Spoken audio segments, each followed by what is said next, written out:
Tuan apa tu?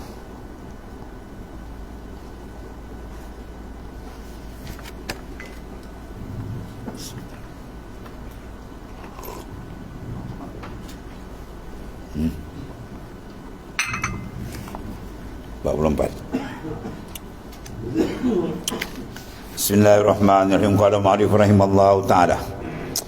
Dan jika nyata bagi engkau situ, jika nyata bagi engkau bahawa seseorang itu mempunyai kebaikan dan kebajikan, maka bertaulanlah olehmu akan dia dan berkawanlah supaya dapat petunjuk dengan dia, kerana bahawasanya bertaulan dan berkawan itu sangat-sangat memberi bekas, mana pada zahirnya.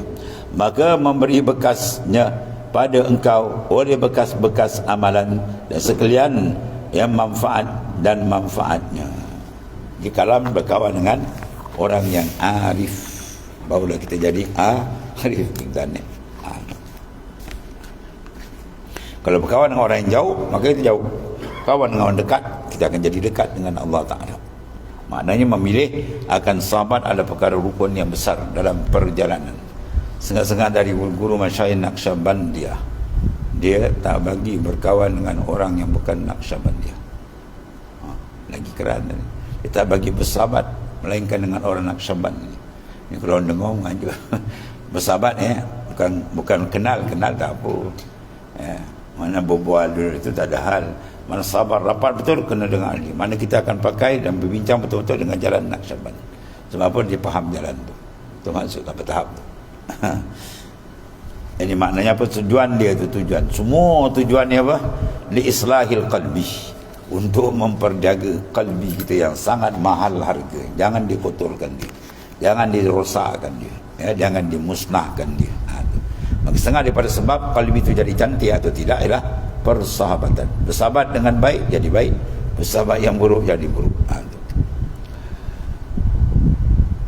Maka sahabat yang paling rapat apa?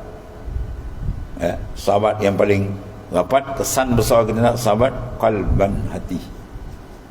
Hati kita rapat dengan siapa? Dengan Allah ke dengan makhluk? Tu dua je. Mana naklah kita bersahabat dengan Allah. Apa makna bersahabat tu? Bukan sahabat yang kita faham macam mana hati dia sentiasa hudur dengan Tuhan. Itu bersahabat yang sebenarnya. Kemudian membaca aku akan syair ini. Jangan engkau bertaulan akan pemalas, maka sekalian kelakuan-kelakuannya. Mana orang yang kelakuan dia semua malas, tu malas, semua malas. Buat ibadat malas, baca malas, belajar semua malas. Kau jangan kawan ni, mati nanti, rosak nanti. Beberapa banyak yang baik-baik jadi jahat dengan jahat yang lain. Mana orang asal baik tapi jadi rosak dengan sebab orang lain. Sebab apa? Orang yang lain yang rosak dia berkawan, habis dia pun jadi rosak. Asalnya dia baik. Itu maksudnya. Kemudian mesra yang bodoh kepada yang cerdik itu bersegera-segeranya. Mana mesra tu berjangkitnya kebodohan pada orang cerdik. Orang tu orang baik berkawan jahat, cepat nak berjangkit jahat.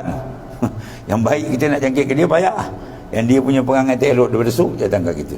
Itu bahaya tu. Sebab tu bersahabat dengan orang yang mengenali Tuhan. Kesimpulan dia ahlillah tadi. Seperti bara api dihantar ke dalam abu, maka segera matinya. Kalau bukan api, bara api kita hantar dalam abu, selam dalam abu, kejap mati. Kalau bara api kita letak dekat luar api, angin tu kita menyala balik tadi. Itu maksud dia apa tu? Cepat penyerapan. Bara api yang cantik, merah lagi api, benam dalam abu, mampu tu. Orang yang cantik cahaya iman lagi berkawan dengan tak betul kawan, habis. Malah batu perkawanan, persahabatan amat-amat dijaga. Sekarang persahabatan satu dunia melalui satu jari dan waktu anak-anak pun semua kena jaga dan handset apa semua kena jaga. Kita tak ada kan, dia tekan tak satu dunia dia mengayau, kita kan tahu kan. Alih-alih macam-macam hal boleh berlaku. Itu bahaya. Sekarang ni Yahudi pun cara kan. Dan akhir zaman memang dah ada dalam hadis. Teknologi moden, alat-alat moden akan timbul begitu pesat di akhir zaman. Itulah hadis.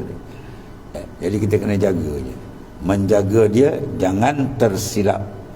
Jadi yang menjaga, yang memegang tu kena orang ada lesen. Nak pegang handphone kena ada lesen. Wah, lesen apa? Takwa Allah. Kalau ada jiwa dia tak takut dengan Tuhan, jangan dia pegang handphone. Mampu ya. Kata dia bikin, tak apa-apa dia keluar. Ya, kalau dia beriman untuk kuat, tak apa. Dia akan guna dalam tu yang baik. Ya, itu adalah akhir zaman kan ya. Allah.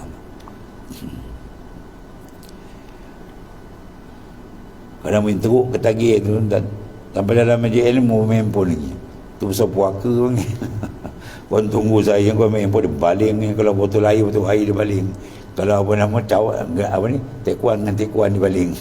Kau hajong aku baca ayat Allah hadis Nabi kat dalam ulama, kau pergi tek. Kau tak macam datang kelab pergi mengambus dia marah betul kan. Tak ada adab. Ya.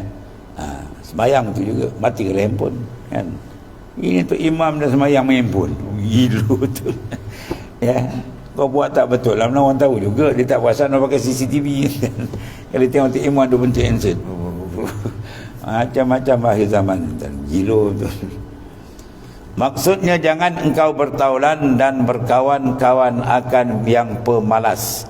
Pemalas menimba ilmu, pemalas beramal tu jangan kawan. Lama-lama kita jadi malas. Ya. Tambah dah tua pun tanya lagi kita ni syariat belum kuat lagi nak ambil tarikat apa tu, pemalas tu panggil. Tarikat menyeru kita supaya speed amal tu jalan tarikat. Yang nak tunggu nantilah habis syariat. Sampai bila kau nak mati nak habis? Ya, jalan serentak benda tu. Ya, dalam masa sama 3 ilmu tu jalan sekali. Ni nak tunggu satu. Kau pula yang mengaji apa pemalas bila nak selesai. Ya. Sampai 50, 60 tahun, 80 tahun umur hidup, satu kitab pun tak boleh mengaji. Tak kesui betul. Kita kurang-kurang ya, satu kitab kita kena ada. Usuluddin kita tamat. Fiqh satu. Kecil besar pun kurang-kurang kena ada. Tasawuf satu untuk panduan kita. Ya, soal kamu dah berapa tan dibaca kan. Ya, kitab pun tak ada pula. Dia khatam dan kurang-kurang satu kitab masalah untuk ilmu-ilmu yang jenis fardhu ain, fiqh, tasawuf, tauhid kena ada. Maksudnya jangan engkau bertaulan dan berkawan dengan akan segala pemalas, maka sekalian kelakuannya dan sekalian waktunya. Ya, semua kalau ada ni malas enten. Ya, kerana beberapa banyak daripada orang-orang yang baik jadi fasad menjadi rosak dan jahat dengan sebab fasad dan jahat orang yang lain. Mana orang lain dia berkawan. Dia berkawan ni jadi rosak. Bahawasanya fasad dan jahat itu memberi bekas pada wujudnya dengan sebab berkawan. Dengan sebab kawan tu cepat jangkitan dia.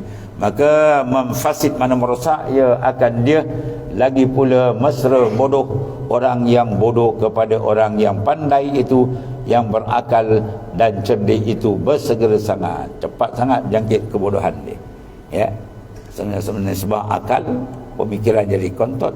Ya, orang yang bodoh apa kan? Orang yang memikir hanya urusan dunia saja tu bodoh. Orang cerdik dia punya pemikiran sampai ke sana, bukan sampai dunia sementara ni.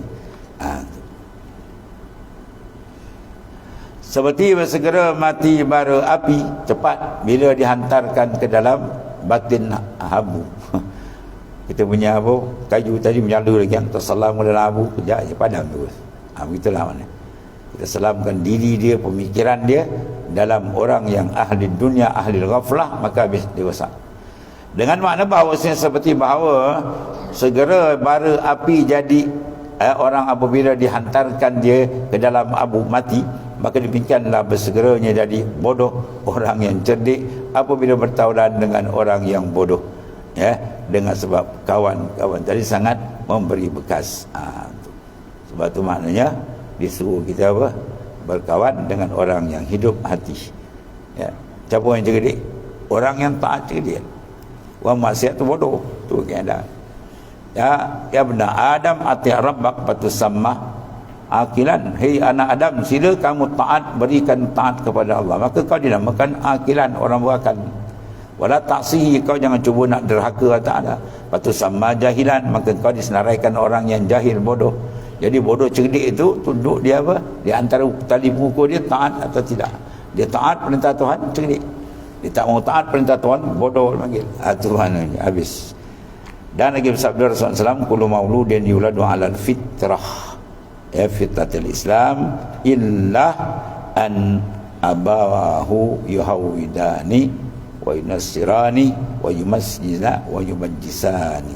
Kemudian sabda Rasulullah kullu mauludin ila akhir wa ba'd. Sallallahu alaihi wasallam.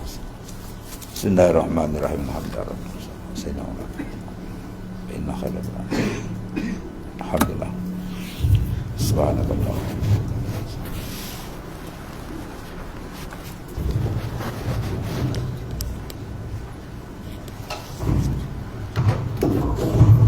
Ya